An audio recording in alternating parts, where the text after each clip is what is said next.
kita akan membahas bab elektrolisis. Nah, ini sudah mempelajari sel volta.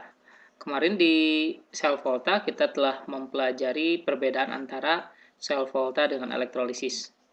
Saya ingatkan lagi bahwa di dalam elektrolisis ini terjadi penguraian larutan elektrolit.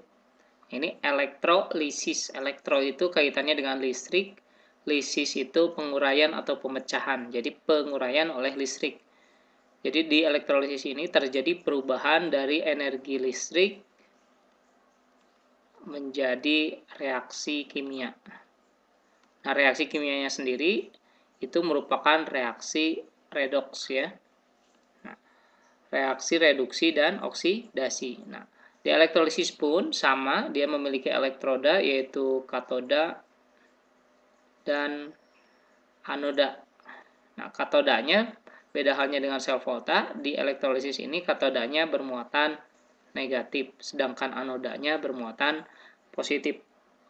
Namun dari jenis reaksinya sama dengan sel volta, katoda dia mengalami reaksi reduksi atau terjadinya proses penangkapan elektron. Sedangkan anoda dia mengalami reaksi oksidasi atau pelepasan elektron. Nah, mungkin ini dasar-dasar untuk kita melanjutkan ke elektrolisis ya. Jadi nanti suatu larutan elektrolit itu dihubungkan dengan listrik, kemudian terjadilah suatu reaksi yaitu reaksi redoks. Nah, di bab ini kita akan melihat reaksi-reaksi larutan elektrolit yang terjadi di katoda dan reaksi di anodanya saja. Tidak seperti di sel volta dibahas mengenai susunan sel volta, kemudian ada aliran elektron, kemudian notasi sel. Kalau di elektrolisis yang menjadi fokusnya adalah hanya reaksinya saja. Nah, jadi nanti kalau misalkan ada larutan NaCl, kita elektrolisis, kita supaya melihat reaksi di katoda dan anoda, kita ionisasikan larutan NaCl ini menjadi Na+ dan Cl-. Nah, bagi kamu yang masih belum paham atau lupa lagi ion-ion ini, coba dilihat di daftar ion kation dan anion di kelas 10 ada ya. Jadi Na itu berapa plus, nah biasanya kesulitannya dari sana, Cl-nya berapa min gitu ya. Ada daftar ion-ionnya lengkap di kelas 10. Nah ini kemudian Na plus ini dia akan bergerak ke kutub yang berlawanan. Karena dia bermuatan positif, dia akan bergerak ke kutub yang berlawanan, yaitu ke kutub negatif. Yaitu berarti dia bergerak ke katoda. Katoda itu karena dia bermuatan negatif. Jadi Na plus ini dia akan bereaksinya di katoda. Sedangkan yang bermuatan negatif, dia akan bergerak ke kutub yang positif yaitu anoda karena berlawanan muatan, tarik-menarik ya. Jadi nanti setiap larutan, setiap ion yang bermuatan positif akan bereaksinya di katoda, mengalami reduksi. Setiap ion yang bermuatan negatif akan bereaksi di anoda, dia akan mengalami reaksi oksidasi. Nah, untuk reaksi lengkapnya kita akan bahas selanjutnya. Ini kumpulan reaksi-reaksi yang terjadi di katoda dan anoda. Saya kumpulkan dalam bentuk tabel biar lebih memudahkan kita memahaminya. Nah, misalkan tadi ada larutan, kita ganti soalnya, larutan AlCl3 ya. Nanti ada keterangan elektrodanya yang digunakan apa. Kita buat 3 contoh soal dengan zatnya yang sama ya. Ini aluminium klorida dengan elektrodanya PT. Kemudian yang kedua kita buat lelehan masih zatnya yang sama, lelehan AlCl3, elektrodanya menggunakan karbon. Kemudian yang ketiga kita gunakan larutan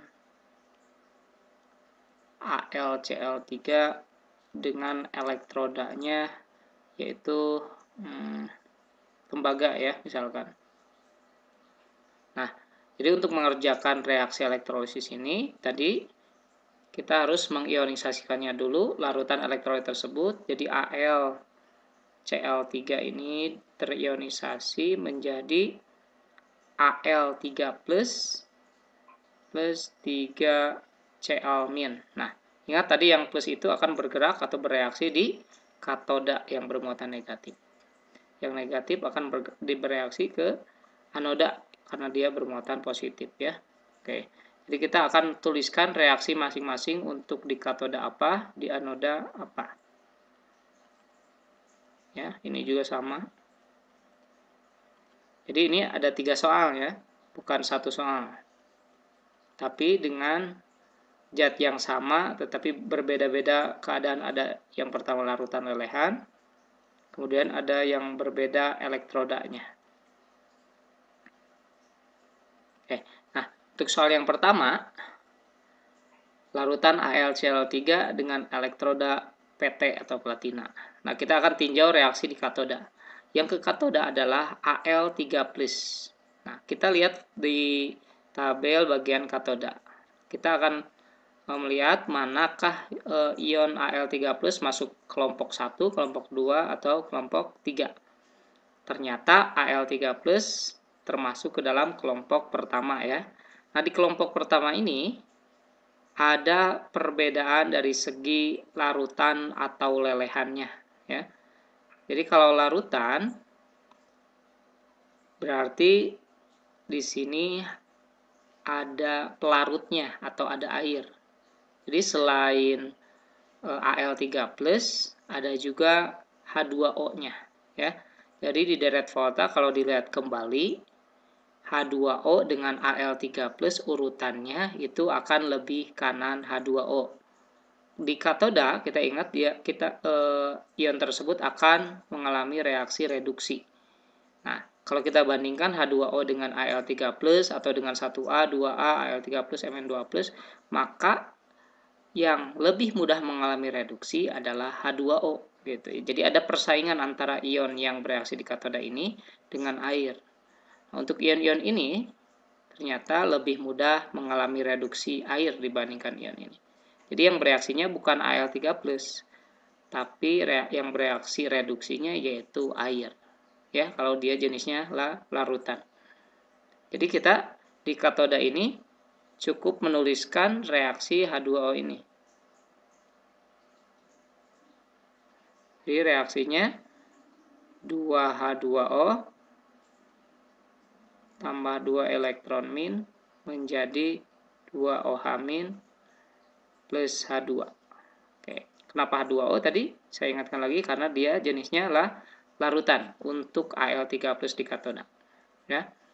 Nah, untuk di anoda, faktor yang mempengaruhinya adalah jenis elektrodanya. Di sini elektroda yang kita gunakan adalah PT. Ini PT ya. Ada 2 jenis elektroda, ada elektroda inert, non-inert. Inert itu artinya dia tidak ikut bereaksi ya. Tidak ikut bereaksi. Jadi yang bereaksinya ion itu sendiri gitu. Nah, ada 3 logam yang termasuk elektroda inert, yaitu platina, karbon, dan emas Au ya. Sedangkan non-inert artinya yang bereaksinya justru elektrodanya gitu. Nah, karena dia elektrodanya PT itu, kemudian yang ke anodanya adalah Cl, maka kita melihat reaksinya di kelompok A ini karena elektrodanya tadi ya PT ya. Kita lihat mana Cl masuk kelompok mana, ternyata dia ada di kelompok nomor 2 Cl ini, ion halida.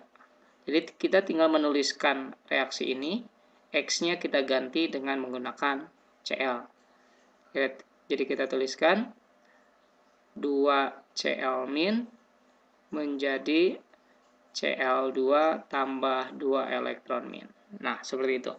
Jadi mereaksikan elektrolisis ini seperti itu ya. Jadi melihat reaksi di katoda juga reaksi di anoda dengan mempertimbangkan jenis larutan lelehan untuk kelompok 1 dan memperhatikan jenis elektroda untuk anoda. Nah, ada beberapa konsep yang cukup sampai sini. Reaksi elektrolisisnya tanpa dijumlahkan, ada juga yang ingin dijumlahkan, silakan. Ini tinggal dijumlahkan, dicoret yang sama, diturunkan ke bawah kan, seperti itu. Oke, kita lanjut ke yang kedua. Ini lelehan ya, lelehan AlCl3 dengan elektrodanya karbon. Nah, sama zatnya AlCl3 yang ke katodanya adalah Al3+, namun di sini jenisnya lelehan, bukan larutan.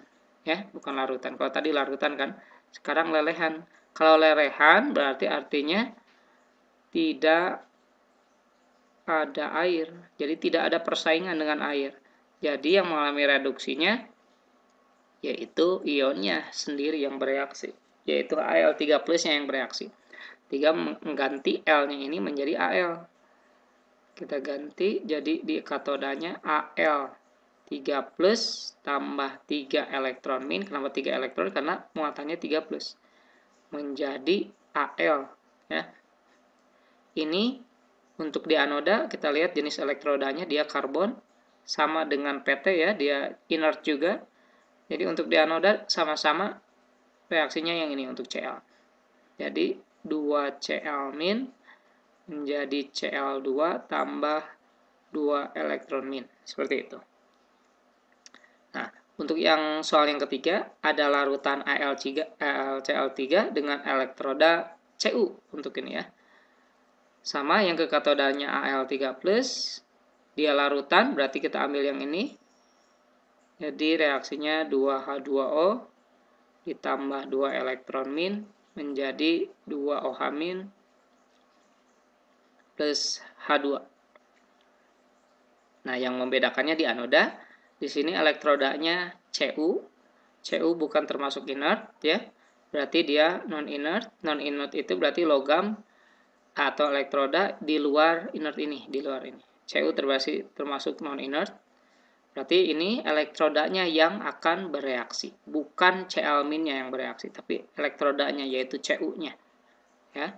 Nah, polanya seperti ini, kita tinggal ganti L-nya dengan Cu sehingga menjadi Cu menghasilkan Cu2+ tambah 2 elektron min. Nah, bukan Cl-nya. Nah, seperti itu. Ketiga soal ini memiliki zat yang sama tetapi memiliki perbedaan larutan lelehan dan jenis elektrodanya sehingga menghasilkan reaksi yang berbeda-beda. Sesudah belajar mengenai reaksi elektrolisis, kita akan membahas yaitu hukum Faraday, yaitu hukum yang berkaitan dengan proses elektrolisis tadi ya. Jadi dalam proses elektrolisis nanti akan dihasilkan endapan logam yang diinginkan. Misalkan kita mengelektrolisis perak. Nah, ini dengan elektroda yang kita pakai dihubungkan dengan listrik. Nah, peraknya nanti itu akan terbentuk endapan perak ya, endapan Ag. Nah, berapa besarnya atau beratnya endapan Ag ini tergantung pada berapa besarnya arus listrik yang digunakan. Jadi hukum Faraday itu nanti dibagi-bagi, ada hukum Faraday 1. Kalau Faraday 1 dia mengatakan bahwa banyaknya massa endapan itu atau beratnya endapan berbanding lurus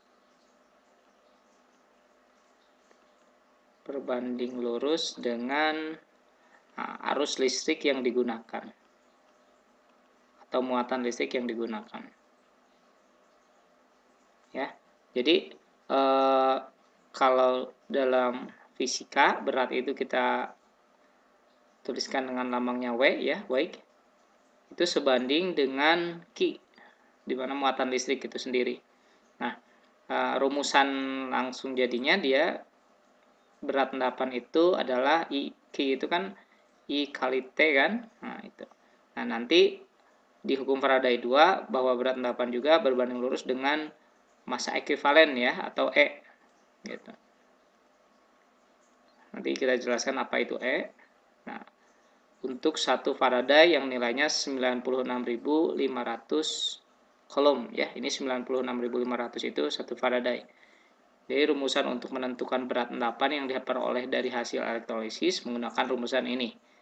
Weight ya, W sama dengan E kali I kali T per 96.500. Di mana W itu adalah berat endapan yang kita peroleh dari hasil elektrolisis. Ini satuannya dalam gram, kalau dalam kimia. E itu adalah massa ekuivalen. Massa ekuivalen. Nah, ini merupakan pembagian perbandingan antara HR logamnya, HR logam yang dihasilkan, dibagi dengan bilox logam tersebut. Gitu. I-nya adalah arus listrik. Arus listrik. Satuannya yaitu ampere. Ya. Kemudian T-nya adalah waktu. Satuannya dalam second atau detik. Dan ini tadi 96.500 itu adalah 1 Faraday ya, atau 96.500 Coulomb. Jadi ini tetapan. Oke, kita akan lihat contoh soalnya untuk Faraday 1 ini. Sini ada soal mengenai hukum Faraday 1. Ini bila ada larutan AgNO3 atau perak nitrat dialiri listrik 10 ampere, berarti diketahui di sini nilai I-nya sama dengan 10 ampere. 10 ampere, kemudian selama 1 jam, berarti waktunya itu 1 jam, kita rubah ke second atau detik, 3600 detik ya, second. Maka pada katoda akan diendapkan logam perak sebanyak, nah berarti itu menanyakan berat dari peraknya ya, WAG. Ag perak. Nah, rumusnya tadi pakai yang tadi EIT per 96.500. Kita cari dulu massa ekuivalen dari Ag-nya, yaitu ARAG per bilox dari Ag itu sendiri. Ag ini memiliki AR, harusnya di soalnya diberi keterangan, yaitu 108. Ya, ARAG-nya 108. Ag sendiri memiliki bilox, ini AgNO3, Ag-nya positif 1, NO3-nya minus 1 ya. Jadi bilox dari Ag-nya positif 1. Dari mana kita tahu ini? Dari kumpulan tabel ion-ion, kation dan anion ya, bahwa Ag itu Ag+. Jadi untuk massa ekuivalen Ag-nya 108 bagi 1, 108. Kita masukkan ini 108 kali arusnya I-nya 10.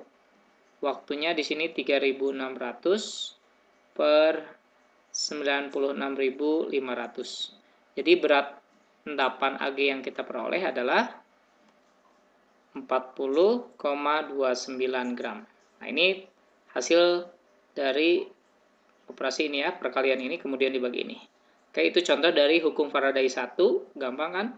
Biasanya yang ditanyakan adalah berat endapan, atau bisa juga salah satu yang ada di sini, bisa menanyakan arusnya, bisa menanyakan waktunya gitu ya. Oke. Kita lanjut ke hukum Faraday 2. Lanjut ke hukum Faraday 2. Nah, menurut Faraday juga bahwa jika dua elektrolisis menggunakan arus yang sama. Nah, kalau tadi kan contohnya larutan yang digunakan elektrolisisnya hanya satu, dengan arusnya juga satu ya, satu sumber.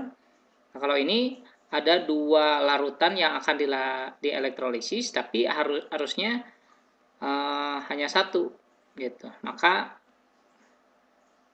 perbandingan massa dengan massa ekuivalennya itu akan sama ya. Ini intinya, memang bukan isi dari hukum Faraday 2 yang sebenarnya. Ini intinya seperti ini. Jadi misalkan ada dua elektrolisis. Yang pertama misalkan NiSO4 yang akan kita elektrolisis. Kemudian ada larutan lain yang dielektrolisis juga. misalkan AgNO3. Nah, keduanya ini nanti akan dihubungkan dengan arus listrik yang sama. Jadi ini untuk menghemat arus listrik digunakan satu sumber arus, tapi untuk dua elektrolisisnya. Maka ini nanti logam yang akan dihasilkan untuk NiSO4 adalah Ni, sedangkan logam yang dihasilkan dari AgNO3 yaitu Ag-nya sendiri. Maka perbandingan antara berat dari logam yang elektrolisis pertama yaitu berat dari Ni dibandingkan dengan massa ekuivalen Ni itu akan sama dengan berat logam yang kedua di elektrolisis kedua, Wag per massa ekuivalen Ag. Jadi hukum Faraday 2 intinya seperti ini. Jika ada 3 larutan elektrolisis atau 4 dengan sumber yang sama, itu tetap sama ya semuanya. Seperti itu. Kita akan lihat contoh soal dari hukum Faraday 2. Contoh soal hukum Faraday 2, di sini ada 2 sel yang berisi larutan LSO4 dan AgNO3. Jadi larutannya ada 2 yang dielektrolisis, kemudian disusun secara seri. Nah, ini menggunakan arus listrik yang sama ya. Ternyata diendapkan 3,25 gram logam L dan 10,8 gram logam Ag. Air Ag-nya 108. Yang ditanyakan adalah massa atom relatif dari L atau ARL ya. Kita pakai hukum Faraday 2 bahwa perbandingan berat dari logam yang pertama yaitu L dibandingkan terhadap massa ekuivalen logam L itu akan sama dengan berat endapan dari logam Ag per massa ekuivalen massa Ag. Oke, massa L-nya sudah diketahui yaitu 3,25 gram. Massa ekuivalennya untuk L-nya sendiri belum diketahui karena ARL-nya nanti akan dicari. Kita tuliskan saja dulu E dari L, kemudian WAG ini berat dari Ag yaitu 10,8 gram. Ya. Kemudian massa ekuivalen Ag itu AR Ag-nya diketahui 108, Pilox Ag-nya seperti sebelumnya ditentukan yaitu 1. Jadi massa ekuivalen Ag-nya 108, kita masukkan ke sini 108. Ini kita coret 10 ya. Jadi ini pindahkan ke sana. Jadi massa ekuivalen L ini kali sana. Jadi 3,25 dikali 10 ya. Ini kali sini. Pindah sana. Jadi massa ekuivalennya 32,5. Nah, untuk menentukan AR dari L, kita ingat bahwa E dari L itu ARL per Bilox L ya, Bilox dari L. Nah, untuk menentukan Bilox L-nya ini ada LSO4. Kalau kita ionisasikan, ini SO4 itu kita harus tahu muatannya berapa. SO4 itu yaitu 2 min. Ini masing-masing 1. Jadi L-nya juga kalau ini 2 min supaya jadi 0, maka L ini bermuatan 2 plus gitu. Jadi Bilox L-nya 2 ya. Gitu. Nah, berarti untuk mencari ARL sama dengan ini kali ini kan. Massa ekuivalen L dikali Bilox L. Massa ekuivalennya 32,5 dikali Bilox L-nya positif 2. Jadi hasilnya 0,15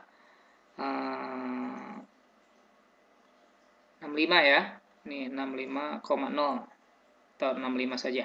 Oke, itu cara menentukan soal melalui hukum Faraday 2. Jadi cirinya biasanya menggunakan arus listrik yang sama atau dihubungkan secara seri dengan arus listrik tertentu. Oke. Bagian terakhir di elektrolisis ini yaitu kita akan membahas stoikiometri Faraday ya. Jadi bagian ini biasanya bagian yang cukup menantang ya.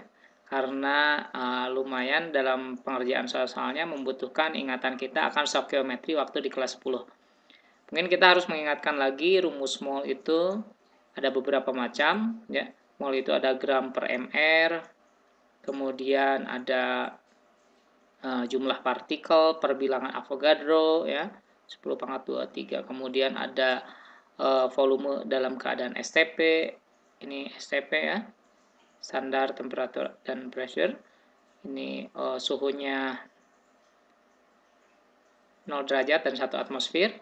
Kemudian kalau non STP, PV per RT untuk mencari mol. Kemudian ada rumus mol sama dengan molar kali volume. Nah, kemudian di Stoichiometry Faraday juga kita harus mengingatkan bahwa perbandingan mol itu akan sama dengan perbandingan koefisien. Jadi kalau salah satu zat diketahui molnya, maka yang lain bisa diketahui melalui perbandingan koefisiennya. Ya. Nah, ada beberapa langkah yang harus kita lakukan untuk mengerjakan soal-soal Stoichiometry Faraday. Bedanya dengan hukum Faraday 1 dan Faraday 2, kalau ini lebih meluas ya, bisa menanyakan volume, bisa menanyakan molaritas, atau bisa menanyakan jumlah partikel dari zat-zat lain melalui proses elektrolisis. Kita akan langsung melihat contoh soalnya. Dari contoh soal kita akan melihat langkah-langkah pengerjaannya. Nah, contoh soalnya di sini ada pertanyaan yang menanyakan berapa liter gas oksigen dalam kondisi STP yang dapat terbentuk jika arus 10 ampere dialirkan selama 965 detik ke dalam larutan asam sulfat ya. Asam sulfat H2SO4. Nah, ada pengetahuan yang perlu kita ketahui di sini. Ada rumusan untuk menentukan mol elektron ya di sini. Mol untuk elektron atau biasa kita kenal sebagai Faraday. 1 mol elektron itu sama dengan 1 Faraday. Karena penguraiannya cukup panjang, kita langsung saja. Mol elektron itu adalah perkalian dari arus kali waktu per 96.500. Jadi massa ekuivalennya ini diuraikan sehingga nanti memperoleh mol elektron. Nah, I kali T juga bisa sama dengan Q ya. Jadi nanti tergantung kebutuhan, tergantung data yang ada. Nah, biasanya di Stoichiometry Faraday banyak dipakai rumusan ini, mol elektron. Ya. Nah, langkah yang pertama untuk mengerjakan Stoichiometry Faraday adalah kita harus mereaksikannya dulu, mereaksikan reaksi elektrolisis dari zat yang dielektrolisis ini, yaitu asam sulfat kan. H2SO4 kita ionisasikan dulu jadi 2H+ tambah SO4 2- ya. Yang plus itu ke katoda, yang min itu ke anoda ya. Oke. Kita tuliskan reaksinya sini di katoda. Kalau mau lihat tabel silakan. Di katoda ini H+ ini bereaksi reduksi nangkap elektron. Reaksinya seperti ini. Ini termasuk kelompok yang nomor 2 kalau bisa dilihat. Menghasilkan H2. Kemudian di anoda SO4 2- ini termasuk ke dalam ion sisa asam.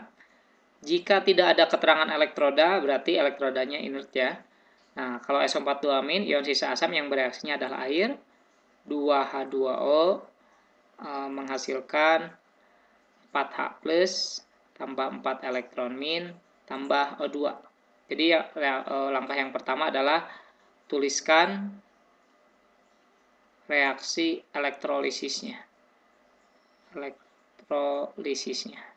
Kemudian yang kedua adalah samakan jumlah elektron. Samakan jumlah elektron ya. Ini elektronnya ada 2, di sini ada 4. Nah, ini kita kalikan 2 sehingga ini menjadi 4 ya, ini menjadi 4. Ini menjadi 2. Oke. Kemudian yang ketiga, ubah data ke dalam bentuk mol. Ke mol. Ini diketahuinya adalah arus dan waktu. Maka kita ubah datanya ke mol elektron langsung ke sini. Kalau diketahuinya gram, volume, jumlah partikel, kita rubahnya ke mol biasa saja, bukan mol elektron. Jadi kita akan mencari mol elektron. I kali T per 96.500. I-nya adalah 10 ampere, kita langsung saja. Waktunya yaitu 965 per 96.500. Ini kita coret, nolnya 1. Ini kita coret ya. Jadi 1/10 ya, atau 0,1 mol. 0,1 mol ini adalah mol milik dari elektron. Mau elektron yang atas, mau elektron yang bawah sama saja. Ini 0,1 mol. Oke. Nah, yang ditanyakan adalah volume dari gas oksigen. Nah, ini gas oksigen ada ini kan. Nah, kita bisa membandingkan jumlah molnya dari koefisien. 0,1 itu untuk koefisien 4. Kalau koefisiennya 1 berarti 1/4-nya kan. 1/4 kali 0,1. Atau 0,025 mol oksigen. Oke. Nah, ini kondisinya adalah kondisi STP. Maka kita pakai rumus yang ini. Jadi kita pakai rumus N sama dengan V per 22,4. Dan V sama dengan N kali 22,4. Atau 0,025 dikali 22,4. Dan hasilnya 0,56 liter. Oke. Nah, variasi dari Stoichiometry Faraday ini sangat banyak sekali ya. Ada dengan netralisasi, ada menanyakan Faraday-nya. Intinya seperti itu. Jadi intinya kita harus paham betul menuliskan reaksi elektrolisis ya. Kemudian konsep molnya harus benar-benar dikuasai. Kemudian perbandingan mol dan koefisiennya harus benar-benar paham. Oke. Nah, seperti itu penjelasan dari bab elektrolisis. Jika bermanfaat, jangan lupa di-share dengan teman yang lain, supaya teman yang lain juga bisa paham mengenai bab ini. Jangan lupa like dan berlangganan di saluran kita. Oke, terima kasih telah menyimak video ini.